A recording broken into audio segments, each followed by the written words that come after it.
मात्र आता कोर कमिटीच्या बैठकीला सुरुवात झालेली आहे। ही आतली दृश्य आपण पाहतोय। सर्व महत्त्वाचे नेते उपस्थित आहेत। रावसाहेब दानवे, राधाकृष्ण विखे पाटील, त्याचबरोबर गिरीश महाजन हे उपस्थित आहेत। आपण पाहतोय चंद्रशेखर बावनकुळे सुद्धा पोहोचलेले आहेत। पंकजा मुंडे सुद्धा आत बसलेले आहेत। ही आतली दृश्य आपण पाहतोय कोर कमिटीच्या बैठकीमधली। महत्त्वाचे नेते इथे उपस्थित आहेत। अशोक चव्हाण सुद्धा पोहोचलेले आहेत। तसंच केंद्रीय निरीक्षक सुद्धा विजय रुपाणी आणि निर्मला सीतारामन या सुद्धा पोहोचलेल्या आहेत। थोड्याच वेळात ही बैठक संपेल आणि त्यानंतर गटनेते पदाची बैठक होणार आहे। ही आतली दृश्य आपण पाहतोय। कोर कमिटीची बैठक आहे आणि या कोर कमिटीच्या बैठकीनंतर महत्त्वाची गटनेते पदाची बैठक पार पडणार आहे। त्याआधीची ही बैठक आहे आणि ही आतली दृश्य आपण झी 24 तासवर पाहतोय।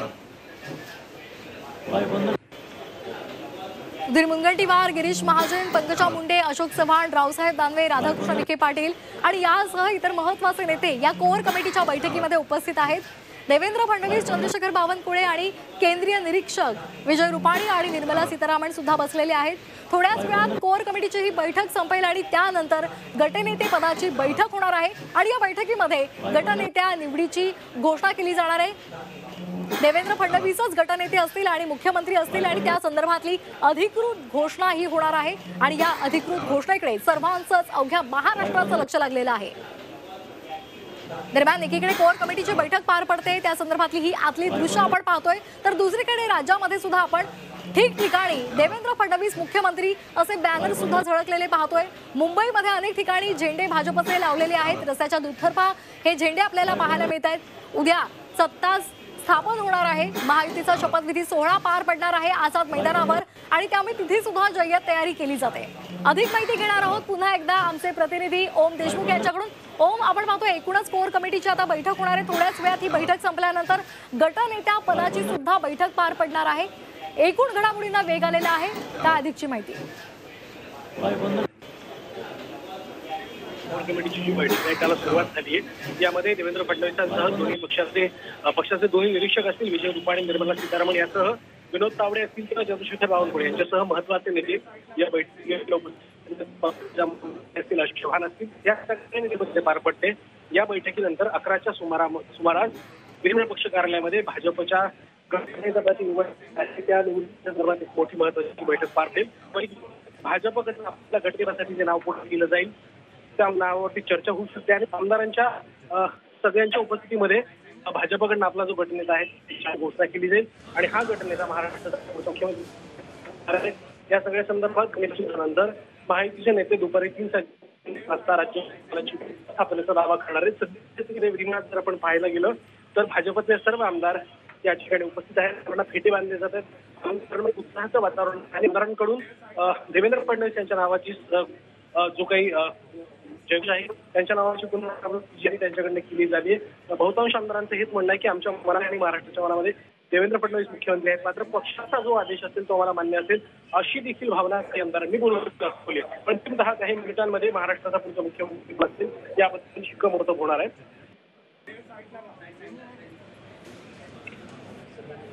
अगदी धन्यवाद ओम देशमुख आपण दिलेल्या या माहितीसाठी। तर आपण पाहतोय थोड्याच वेळात भाजपचा गटनेता निवडला जाणार आहे। देवेंद्र फडणवीस यांच्या नावाची घोषणा होण्याची शक्यता आहे आणि त्यामुळे आता या संपूर्ण घडामोडींकडे अवघ्या राज्याचं लक्ष लागलेलं आहे।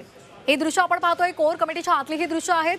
विनोद तावडे सुद्धा या बैठकीला उपस्थित आहेत आणि कोर कमिटीची बैठक झाल्यानंतर गटनेता पदाच्या निवडी संदर्भातली बैठक पार पडणार आहे आणि या बैठकीमध्ये केंद्रीय निरीक्षक विजय रुपाणी आणि निर्मला सीतारामन देवेंद्र फडणवीस यांच्या नावाची घोषणा करणार असल्याची शक्यता वर्तवली जाते। दरम्यान भाजपच्या नेत्यांनी ज्या प्रतिक्रिया दिलेल्या आहेत त्यामध्ये त्या अतिशय बोलक्या आहेत। जनतेच्या मनातल्या मुख्यमंत्र्याचंच नाव घोषित केलं जाईल असं अनेक भाजपच्या नेत्यांनी म्हटलेलं आहे। राम कदम यांनी जनतेला थोड्याच वेळात गोड बातमी मिळेल आणि जनतेच्या मनातल्या मुख्यमंत्र्याचंच नाव घोषित होईल असं सांगितलेलं आहे। त्याचबरोबर चित्रा वाघ यांनी सुद्धा काहीशी अशीच प्रतिक्रिया दिलेली आहे। देवेंद्र फडणवीस यांना आपला पाठिंबा असेल अशी प्रतिक्रिया काही वेळापूर्वीच रवी राणा यांनी सुद्धा दिलेली होती। भाजपच्या 132 जागा आहेत, 132 जागी भाजपनं विजय मिळवलेला आहे। तसंच त्यांना काही अपक्ष आणि काही बंडखोर आमदारांनी जे विजयी झालेले आहेत त्यांनी सुद्धा पाठिंबा दर्शवलेला आहे आणि त्यामुळे भाजपचं संख्याबळ हे वाढलेलं आहे। थोड्याच वेळात आता या बैठकीला सुरुवात होणार आहे। गटनेता पदाची जी बैठक आहे, निवडीची जी बैठक आहे ती होणार आहे 11 वाजता आणि या बैठकीनंतर या संदर्भातली अधिकृत घोषणा होणार आहे।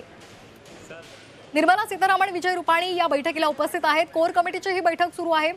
2014 साली देवेंद्र फडणवीस हे महाराष्ट्राचे मुख्यमंत्री झाले होते। प्रशासनावर त्यांची मजबूत पकड होती। अनेक महत्त्वाचे निर्णय या काळामध्ये त्यांनी घेतलेले होते आणि त्यामुळे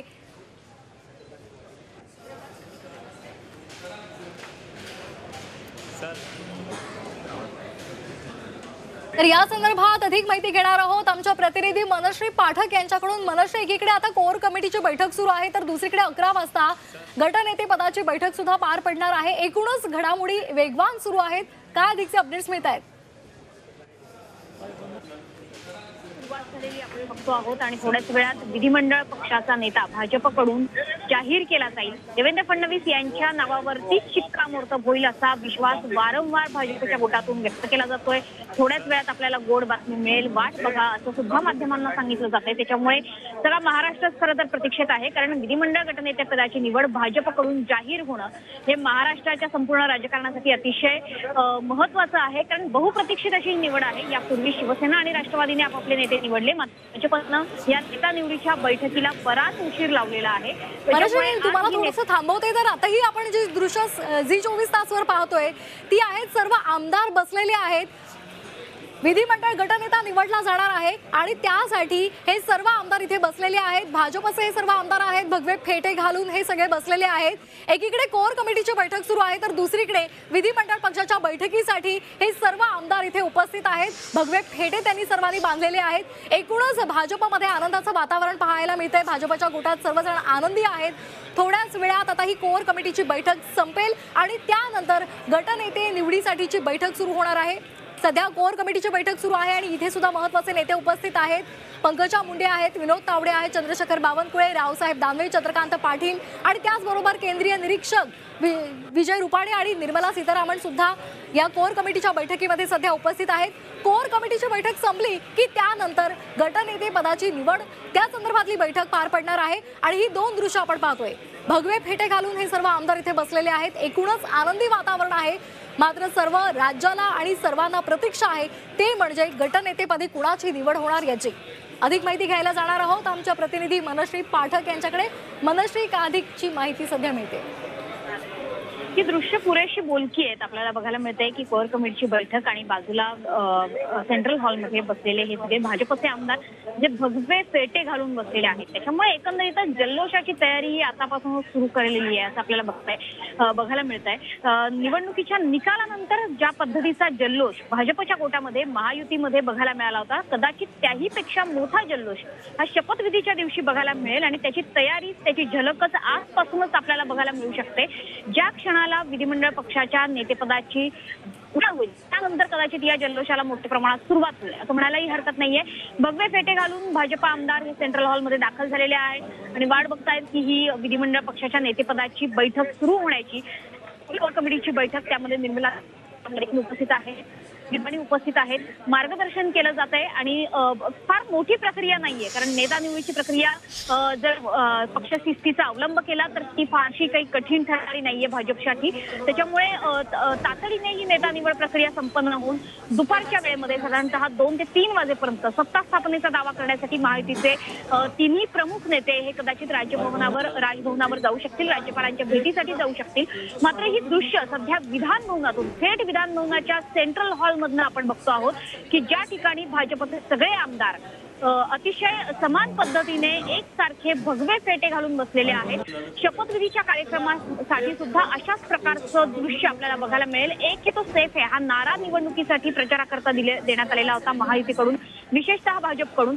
याच नाऱ्याला अधिकाधिक पोहोचवण्याचा प्रयत्न या शपथविधीच्या कार्यक्रमामधून सुद्धा केला जाणार आहे आणि तीच एकजूट महायुतीची दाखवण्याचा सुद्धा प्रयत्न अशा प्रकारच्या छोट्या छोट्या गोष्टींमधनं आपल्याला बघायला मिळतो आहे। विशेषतः एक की तो सेफ आहे हा नारा जनतेपर्यंत पोहोचवण्याकरता आणि आगामी स्थानिक स्वराज्य संस्थांच्या निवडणुकांमध्ये सुद्धा हा नारा जास्तीत जास्त जनतेमध्ये कसा पोहोचेल याचा प्रयत्न करताना महायुती दिसते आहे। त्याच्यामुळे अनेक छोट्या छोट्या गोष्टी आज आपल्याला बघायला मिळतील की ज्यामध्ये हे भगवे पेटे असतील किंवा महायुतीची एकजुटता दाखवण्यासाठी एकत्रित आझाद मैदानाची पाहणी असेल, अशा गोष्टींमधून महायुती एकत्र आहे, मजबूत आहे असं उत्तर विरोधकांना दिलं जातंय. मात्र पडद्याआड खात्री वाटण्यासाठी मात्र जोरदार लॉबिंग सुरू आहे. त्याच्यामुळे विधान भवनाच्या गोटातून आमदारांच्या चर्चांमधून त्यांच्या काही अराजकीय गप्पांमधून कदाचित आज आणखी काही बातम्या मिळण्याची सुद्धा शक्यता आहे. विधान भवनात आपले काही पत्रकार मित्र सुद्धा बसलेले आहेत, ते थेट आमदारांशी बोलू शकतात, काही ऑफ रेकॉर्ड गप्पा होऊ शकतात. त्याच्यामुळे एकंदरीतच एकदा मुख्यमंत्री पदाचं नाव घोषित झालं की त्यानंतर चर्चा सुरू होईल, ती म्हणजे खाते वाटपाची आणि त्यासाठी सुरू असणाऱ्या लॉबिंगची. त्यामुळे गृहमंत्रीपद, गृहनिर्माण मंत्रीपद, त्यासोबतच आपण बघितलं तर युडी नगर विकास खातं असेल, हे नेमकं कुणाकडे जाणार आहे. शिवसेनेचा आग्रह आहे, राष्ट्रवादीचा देखील आग्रह आहे की आम्हाला समसमान अशा पद्धतीने हे खाते वाटप व्हावं. शिवसेनेला जी वागणूक मिळेल तशीच वागणूक खाते वाटपाच्या संदर्भात राष्ट्रवादीलाही मिळाली पाहिजे. कुठेही दुय्यम वागणूक भाजपनं आपल्या मित्रपक्षांना देऊ नये असा आग्रह कुठेतरी शिवसेना आणि राष्ट्रवादी या दोघांकडूनही धरला जातोय. त्यामुळे एक स्पष्ट झालेलं आहे आतापर्यंत की जवळपास 99% देवेंद्र फडणवीस यांचं नाव आज मुख्यमंत्री म्हणून घोषित केलं जाईल. महाराष्ट्राचे 15व्या विधानसभेचे ते नवे मुख्यमंत्री असतील. भाजपकडून, पदाधिकाऱ्यांकडून, नेत्यांकडून देवेंद्र पर्व या शब्दाचा वारंवार उल्लेख करण्यात येतोय. अगदी गोड बातमी महाराष्ट्रासाठी मिळेल, सर्वांना अपेक्षित असणारी, भाजपला अपेक्षित असणारी बातमी मिळेल अशा पद्धतीचे विधान हे भाजप नेत्यांकडनं केले जात आहेत. मात्र असं होत असताना शिंदे कुठे नाराज तर नाहीत ना याची देखील वारंवार चाचपणी केली जाते. त्याच्यामुळे शिवसेनेकडून सुद्धा महत्वाची जी मंत्रिपदं आहेत, महत्वाची जी खाती आहेत, ज्याकरता शिवसेना आग्रही आहे त्याकरता सुद्धा लॉबिंग होऊ शकतं. मात्र ज्या पद्धतीने माहिती मिळते की तुर्तास तरी उद्या होणारा जो शपथविधी आहे त्यामध्ये मुख्यमंत्री आणि उपमुख्यमंत्री हेच शपथ घेतील. मात्र शिवसेनेकडून आग्रह केला जातोय की मंत्रिपदांची शपथ ही सुद्धा उद्याच पार पाडली जावी. त्यामुळे एक होईल की भाजपच्या हातात सगळ्या किल्ल्या नाहीत असा शिवसेनेचा कयास आहे. कारण एकदा सत्ता स्थापन झाली, एकदा मुख्यमंत्री आणि उपमुख्यमंत्री खुर्चीवर विराजमान झाले तर खाते वाटपाची चर्चा ही अधिकाधिक क्लिष्ट होत जाण्याची शक्यता आहे किंवा त्यामध्ये भाजपचा वरचष्मा राहण्याची शक्यता आहे. त्यामुळेच एक सेफ गेम खेळला जातोय की उद्या मुख्यमंत्री आणि उपमुख्यमंत्री यांच्यासोबतच काही मंत्र्यांचा सुद्धा शपथविधी पार पाडावा. ज्या पद्धतीने या भव्य दिव्य सोहळ्याचं आयोजन केलं जात आहे त्यासाठीची तयारी केली जाते. त्यामुळे केवळ मुख्यमंत्री आणि उपमुख्यमंत्रीच का तर काही मंत्र्यांनी देखील शपथ घेतली तर ते चांगलं होईल अशा पद्धतीचा सूर सुद्धा शिवसेनेच्या नेत्यांच्या गोटातून ऐकू येतोय. अर्थात हे ऑन रेकॉर्ड कोणी बोलत नाहीये. ऑफ रेकॉर्ड मात्र ही चर्चा आहे की आमची इच्छा आहे की मुख्यमंत्री आणि उपमुख्यमंत्र्यांसोबत काही मंत्र्यांना सुद्धा शपथ घेण्याची संधी द्यावी. त्यामुळे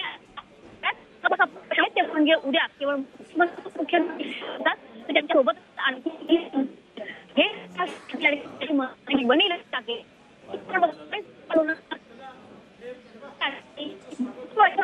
पार पडतात विधान भवनामध्ये पुढच्या 5 वर्षांच्या महाराष्ट्राच्या भविष्याची आखणी विधान भवनामध्ये केली जाणार.